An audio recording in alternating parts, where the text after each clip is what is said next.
Di Pasar Padang Selasa Palembang, harga cabai merah naik Rp40 hingga Rp50.000 per kilogram dari sebelumnya Rp25.000.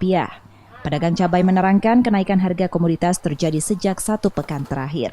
Pedagang mengakui cabai merah yang disuplai dari Pasar Induk Jakabari, pedagang biasanya mampu menjual 10 kg per hari. Namun sejak harganya naik, penjualan tak sampai 4 kg. Kalau cabai lagi naik harganya. Berapa, Bu? Kalau maksudnya harga sekarang Iya. Harga sekarang cabai merah masih kisaran 40 ke atas. Dari sebelumnya berapa, Bu? Dari sebelumnya masih lumayan murah, 25. Sekitar seminggu lewat lah. Seminggu lewat. Kira-kira penyebabnya apa ya, Bu ya? Mungkin musim hujan.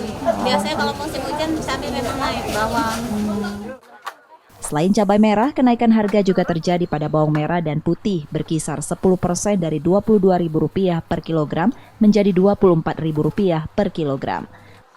Reski Oktora, Muklas Diferensial, Kompas TV, Palembang, Sumatera Selatan.